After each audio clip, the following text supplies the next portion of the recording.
अच्छा, अब ऑपोजिशन का भी मौक़िफ़ लें। ऑपोजिशन का भी मौक़िफ़ लेते हैं। पता है, सारी सूरत हाल से एक बात अख़ज़ करनी चाहिए कि जो भी सर्टनली ये इम्प्लिकेशंस होती हैं, हमें ये मामलात बहुत सी दफ़ा करने पड़ते हैं, दुनिया के प्रेशर्स भी होते हैं, तो ना तब किसी को गद्दार ठहराना चाहिए था और ना अब इस तरह की बातें होनी चाहिए। टर्मिनोलॉजी निकाल दें, अगर ये निकाल दें तो काफ़ी बातें बेहतर माहौल में हो सकती हैं। राना सनाउल्लाह साहब ने हमें ज्वाइन किया है, उनसे बात कर लेते हैं। राना साहब, कल बड़ा हैपनिंग किस्म का दिन रहा, may be not all good for you all, लेकिन ये बताएं कि अपोजिशन देखती रह गई, हुकूमत ने बड़ी अहम कानून साजियाँ कर ली। अपोजिशन के तो दावे थे कि हुकूमत अब एक पेज पर नहीं, लेकिन कल जो हमने देखा है हुकूमत यकजा नज़र आई, बल्कि आपके ही लोग कम थे, तो हुकूमत ने तो जो करना था वो उन्होंने कर लिया। अब क्या सोचा है मुत्तहिदा अपोजिशन ने, कुछ कर भी सकते हैं और साथ ही सर हम अफसोस भी करना चाहते हैं, वो तो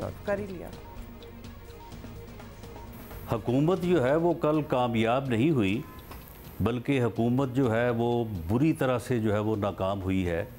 एक ऐसी कानून साजी जिसकी रवायत ये रही है कि वो कंसेंसस से, इत्तफाक़ राय से होती है, और इलेक्शन में हिस्सा लेने वाली जितनी जमातें हैं उन सब का इत्तफाक होता है उन रूल्स के ऊपर जिसके तहत उन्होंने इलेक्शन लड़ना होता है एक दूसरे के ख़िलाफ़। हुकूमत ने कल जो है वो अपनी अदबी अक्सरियत, जो कि चंद वोटों की अक्सरियत थी, और 204 वोट जो है वो उस लेजिस्लेशन के ख़िलाफ़ पड़े हैं पार्लियामेंट में, जो कि कंसेंसस के साथ होनी चाहिए थी। तो ये हुकूमत की जीत नहीं है, बल्कि हुकूमत की जो है ये नाकामी है। और हुकूमत जो है एक ऐसी गैर आइनी और गैर कानूनी कानून साजी करने की जो है वो ज़िम्मेदार ठहरी है कि जो उसकी ज़िम्मेदारी नहीं है।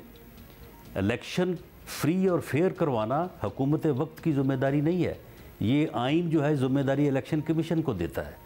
ये इलेक्शन कमीशन के पास जो है ये कंसेंसस होना था, और अपोजिशन का पहले दिन से ये मौक़िफ़ था कि आप अपनी तजावीज़ लेके इलेक्शन कमीशन के पास जाएं, हम भी अपनी तजावीज़ लेके जाएंगे, जहां पे कंसेंसस होगा उसके मुताबिक जो है वो कानून साजी हो जाएगी। तो ये हुकूमत ने एक ऐसा बुरा प्रेसिडेंट जो है वो कायम किया है जो कि जमहूरियत के ख़िलाफ़ है। अच्छा, अभी अब इन प्रिंसिपल वो कंसेंसस होनी तो चाहिए, लेकिन जिसके नंबर ज़्यादा होंगे, मतलब had you been in this position as well, तो शायद आप लोग भी ऑब्वियसली यही करते हैं, नंबर शायद आप ना करते। खैर ये बताइएगा राना साहब के हुकूमत ये कह रही है कि जी बहुत ज़्यादा कुछ चांसेस हैं नहीं आप लोग के अदालत में जाएंगे तब भी, क्योंकि इस तरह से पार्लियामेंट की कार्रवाई को नहीं लेकर जाया जा सकता। इससे पहले भी हमने देखा हुकूमत ने कई हुकूमती इक़दामात को अपोजिशन ने अदालत में चैलेंज करने का ऐलान किया, फिर ठुस हो जाते हैं, कुछ होता नहीं है। इस मरतबा वाकई सीरियस हैं? आप समझते हैं कि आप लोगों के पास इतने मजबूत ग्राउंड्स हैं कि सुप्रीम कोर्ट इस मामले में मुदाखलत करे और इसको रोक सके? यहीं पर फ्री फेयर इलेक्शन करवाना कॉन्स्टिट्यूशनली जो है वो इलेक्शन कमीशन की जिम्मेदारी है। ये फैसला इलेक्शन कमीशन ने करना है कि फ्री और फेयर इलेक्शन किस तरह से हो सकते हैं। ये ईवीएम का फैसला जो है ये इलेक्शन कमीशन ने करना था और कंसेंसस के साथ करना था, जो कि हुकूमत ने एक तरफा तौर पे एक फ़ैसला जो है वो मुसल्लत किया है। जबकि ईवीएम जो है, जो टेक्निकल लोग हैं जो इस बारे में सारी चीज़ों को जानते हैं, ये बड़ी वाज़ेह है कि ईवीएम जो है ये डूएबल ही नहीं है, ये प्रैक्टिकेबल नहीं है, इसके ज़रिए से इलेक्शन हो नहीं सकता। पूरी दुनिया में क्या कभी नहीं हुआ कि पायलट प्रोजेक्ट किए बगैर आप पूरा इलेक्शन उठाएं और ईवीएम को के हवाले कर दें। ये कई इलेक्शन, 4, 5, 6 इलेक्शन जो है, जिस तरह से इंडिया में हुआ है, जिस तरह से बाकी ममालिक में हुआ है, और कई ममालिक ने जो है वो इस तजर्बे के बाद जो है पायलट प्रोजेक्ट्स करने के बाद जो है वो इसको छोड़ दिया है और इसको जो है वो सेफ़ ख्याल नहीं किया। तो ये इस तरह से जो है वो होने वाली बात है। हाउ इट इज़ पॉसिबल कि आप पायलट प्रोजेक्ट करने की बजाय जो है आप पूरा इलेक्शन उठाएं और वो जो है वो आप ईवीएम के हवाले कर दें।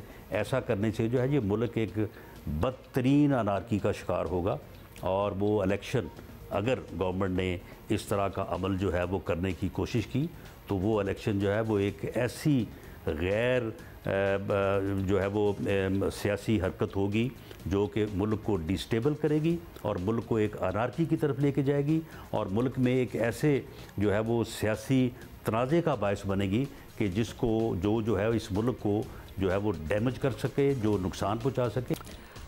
राइट, ओके राना साहब, बाकी सारी बातें एक तरफ, आपने कल हुकूमत की ताकत तो देख ही ली, तो मुत्तहिदा अपोजिशन तहरीक अदम एतमाद या इन हाउस तब्दीलियों की जो प्लानिंग हो रही थी वो अभी भी कायम है? क्योंकि कल के बाद तो कुछ और सोच रहे होंगे आप, मतलब उनकी आप स्ट्रेंथ देखें, कल नहीं कुछ कर सके तो आगे क्या करना है? नई हुकूमत की ताकत जो है वो हमने तो एक हफ्ते में, जो लास्ट वेडनेसडे है उस दिन हुकूमत के पास अक्सरियत नहीं थी, कोई तकरीबन 60 के करीब इनके मेंबर जो है वो शार्ट थे। अब इस एक हफ्ते में जो इन्होंने जो है वो इस्टेब्लिशमेंट के डंडे का सहारा लिया है और इनके अपने बंदे जो तकरीबन को 25-26 के लोग जो है वो इनको वोट नहीं देना चाहते थे।